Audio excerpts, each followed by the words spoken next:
The bulldozers moved onto my driveway at dawn. I nearly spit out my coffee when I heard the noise. Two uniformed men in hard hats jumped out, one of them checking a clipboard. I stepped outside, heart pounding, completely unprepared for the confusion unfolding on my own property. That's when I saw Karen Truss, head of the Westwood Springs Home Owner Association, supervising from a safe distance, arms folded, a smug expression tugging at her lip. The men moved their way around the side of my house, toward the small generator station I'd installed. My stomach turned. I realized they were here to tear down my backup power system, and in that instant, any last shred of patience I had for Karen vanished. She had no idea that in destroying my generators, she was starting a feud with an engineer who knew exactly how to take apart her entire operation and ultimately bankrupt the very home owner association she ruled with an iron fist. I'm Lucas Hahn, an electrical engineer by trade working as a specialist for various tech and power companies. 3 months ago I moved to this otherwise lovely neighborhood of Westwood Springs. I had only one major requirement for my home: the capacity to run fully off-grid if needed. Frequent storms in this region often knock out electricity for days, sometimes weeks. So I built a safe but strong generator setup in my backyard, complete with solar backup and a small battery bank. The city granted me all the necessary permits. The system was up to code and everything seemed fine, but the Westwood Springs Home Owner Association, newly led by Karen, declared my generators ugly, citing some vague aesthetic rule about visible mechanical equipment. I tried to reason with her, offered to install fencing or decorative enclosures. She brushed me off, dropping cryptic hints that the Home Owner Association's guidelines gave her the right to remove any structures she deemed a nuisance. At first, it was just a series of letters demanding I dismantled them. I replied, politely attaching municipal permits and photos proving compliance. Karen responded with double the hostility, slapping me with daily fines that skyrocketed to $200 a day, threatening liens on my property if I didn't bow to her demands. Neighbors whispered about her tyrannical approach. She had forced another resident to remove a wind turbine, confiscated solar panels from a retired couple, even threatened one man who installed energy-saving shutters. Folks told me Karen hates anything that makes us self-reliant. She wants total home owner association control. After hearing these stories and seeing her strategy with my own eyes, I realized this was not about aesthetics. She wanted power, ironically trying to damage my literal power source. I still believed in peaceful negotiation. I wrote a detailed letter outlining the legal distinctions between city code and homeowner association rules, explaining how my generators were critical for emergencies. Her only reply was a rude note: "We will enforce compliance. Prepare for forced removal." I laughed it off. At the time, I had built my system securely, not to mention forcibly tearing down property without a court order is general. Yet there she stood on my driveway with a small demolition crew, calmly ignoring the law. Sure enough, at the crack of dawn, the men in hard hats revved up a mini excavator which rattled ominously. Karen waved them forward. I dashed over, demanding they stop. She arched a brow and raised an official-looking slip of paper, claiming it was an home owner association enforcement notice. I snatched it, scanning the text. It referenced a nonsense bylaw about banned energy structures nowhere found in the actual recorded home owner association documents I had reviewed. I said, "You cannot do this. That bylaw does not exist in the official records." Karen smirked, tapping her manicured nails on the excavator's metal frame. "It does now. The board approved an amendment, and since you refuse to comply, we are removing these eyes. Sour ourselves. We have every right." I whipped out my phone, videoing everything. The uniformed men hesitated, unsure if they should continue.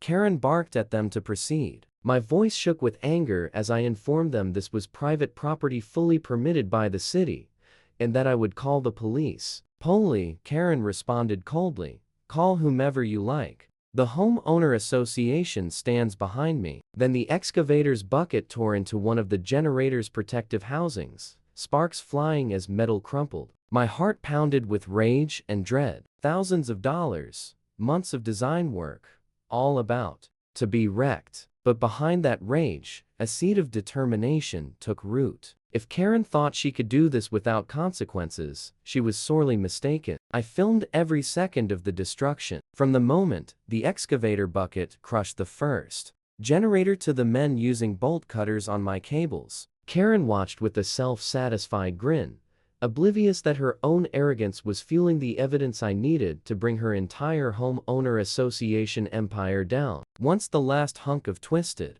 metal was loaded onto a flatbed, she walked over, offering me a sarcastic "We're done here, Mr. Han," and walked back to her SUV. My hands shook. I could barely stand, but the video in my phone was gold. Clear proof of intrusion, destruction of property, possibly grand theft. If they took materials, the question was, how far did Karen's dishonesty extend? I knew just how to find out. I raced inside Rep, playing the footage to confirm it was all there, including her face, her voice, commanding the demolition. I dialed the local police to file a report. The officer who arrived was a bit taken aback by the scale of damage. He took notes, collected a copy of the video, and explained that typically, these homeowner association disputes end up in civil court, but with the obvious forced entry and major damage, it might cross into criminal territory. Once he left, I sat down at my computer. My heart still hammered, but my mind rushed. With the next steps, I was an electrical engineer, but I also had a skill for investigating budgets and audits from my previous job consulting for government energy grants. If the Westwood Springs Homeowner Association was anything like small local organizations I had encountered, they might have financial secrets in their closet. I spent the next 2 days searching into every publicly available record regarding Westwood Springs. I examined the official homeowner association bylaws, the amendments on file at the county clerk's office, and found no mention of Karen's so-called energy structure ban. Next, I turned to the homeowner association's publicly filed financial statements. They were surprisingly minimal, raising doubt, so I leveraged my network of neighbors, gleaning that Karen had recently pushed for new FEs and special assessments, allegedly for beautification projects, yet none of those improvements seemed to exist. People complained that the park was falling apart, the community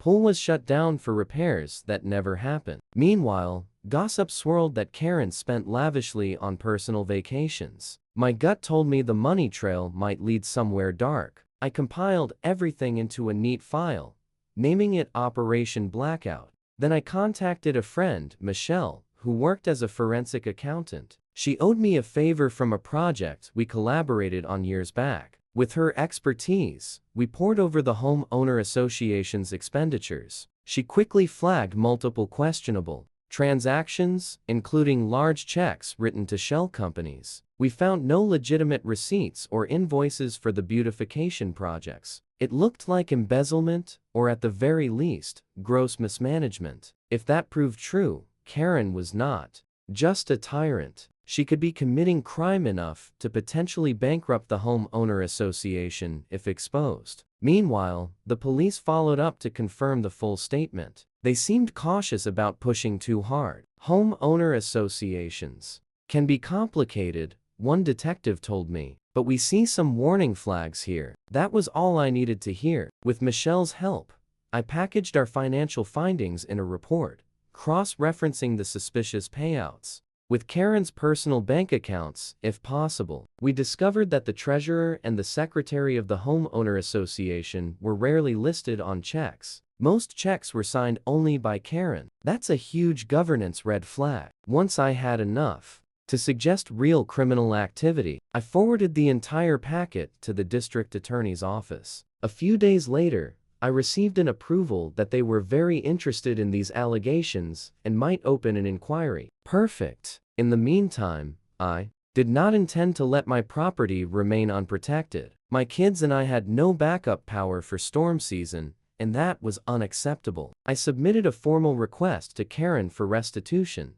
listing the cost of the destroyed generators. Her reply was a taunting email. Not a chance. Mr. Han, you were in violation. We did you a favor by removing that danger. Fury flared within me, but I kept calm, forwarding her email to the district attorney's office. No sense in engaging her directly when the legal route was more powerful. I also quietly began drafting a civil suit seeking compensation for the destroyed property, plus punishment damages for trespass and emotional distress. Word spread among the neighbors. Many approached me with similar horror stories about Karen's unilateral decisions, tearing down fences, forcibly painting houses, even threatening to confiscate garden equipment. They were afraid to speak out, worried about massive fines or legal headaches. But once they saw me confronting her, they got braver. A small group formed, collectively gathering documents and evidence. We uncovered that Karen had told multiple families the same lie. Our new bylaws let us do it. We realized that not only was she rewriting rules out of thin air,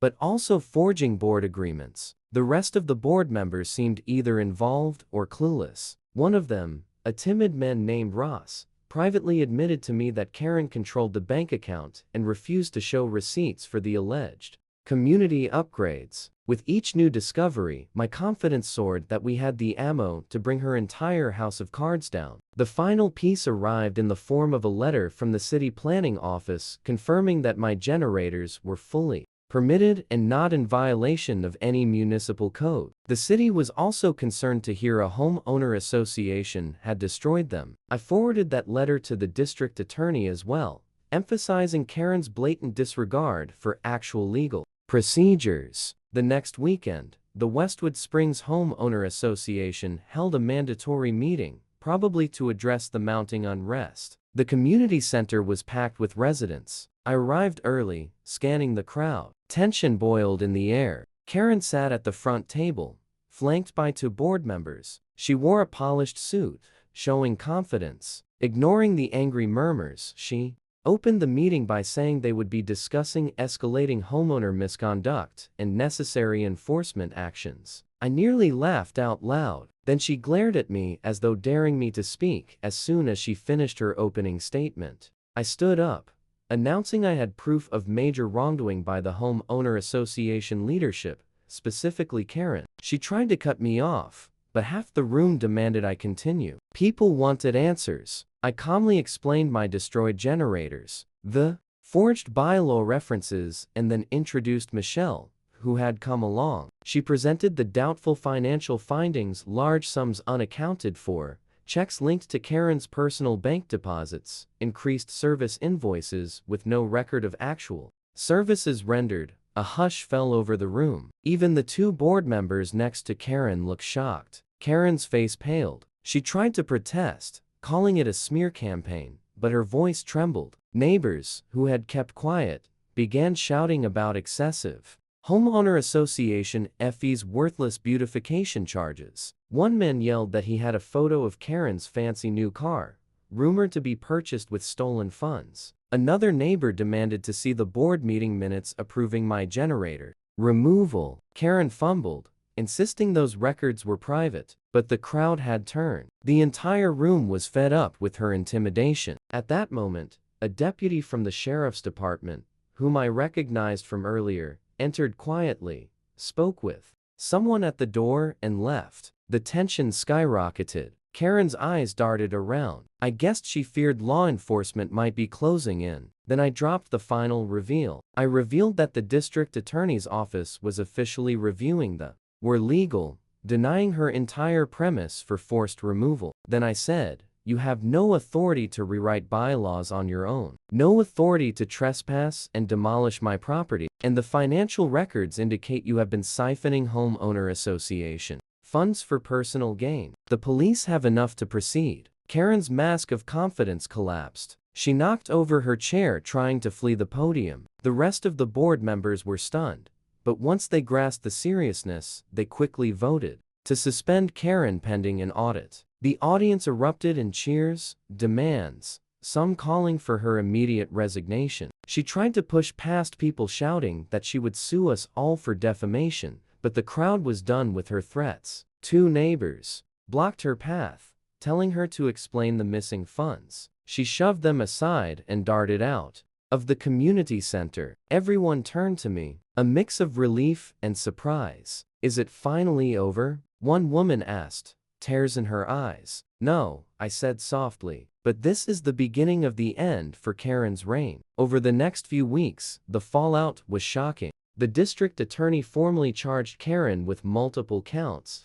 including damage and possible felony theft if the sums were high enough. News outlets got wind of the story, painting Karen as a small-town dictator who used homeowner association rules to pocket money and intimidate homeowners. More residents came forward with accusations. Ross, the timid board member, testified that Karen had threatened him if he questioned the finances. The homeowner association scrambled to cover its legal fees, but the treasury was nearly empty. Karen had emptied it. Faced with lawsuits from me and several other homeowners, plus a criminal trial, the homeowner association was on the edge of bankruptcy. They had to refinance their community assets and raise special assessments just to fund a settlement. This disaster spelled the end of Westwood Springs' ability to enforce much of anything for a while. Meanwhile, I rebuilt my backup power system better than ever. The city removed certain permit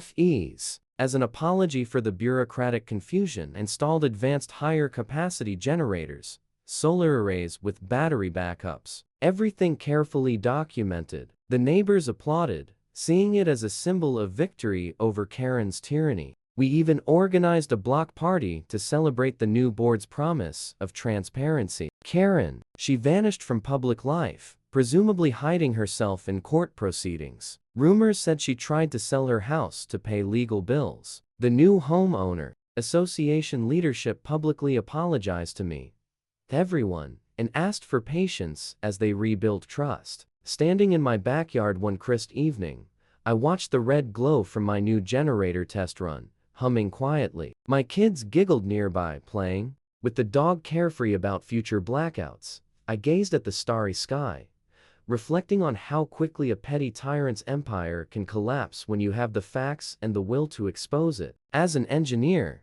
I had learned that solid evidence, a thorough review, and the right allies can unravel even the most entrenched power structures. Karen cut down my generators to break me. Ironically, all she did was hand me the evidence to break her entire homeowner association. She had no clue that by hacking into my prized off-grid system, she was destroying the last shred of credibility her regime had. And so Westwood Springs moved forward without the iron fist of Karen. The newly reformed homeowner association stuck to genuine guidelines, focusing on actual community improvement instead of petty control. My case for compensation was settled out of court, enough to cover my new system, plus damages. As for the broader disaster, the press called it the power feud that bankrupted an homeowner association. A catchy headline, albeit basic, but I could not argue with the truth. By the time Karen realized I was more than a random homeowner, that I was an engineer equipped with knowledge to expose her every wrongdoing, she had already lost everything. In the end, her own bulldozers turned on her, just as unstoppable and unyielding as she once claimed to be. And my backyard, it remains a symbol to self-reliance, community, strength, and the satisfying sound of justice delivered.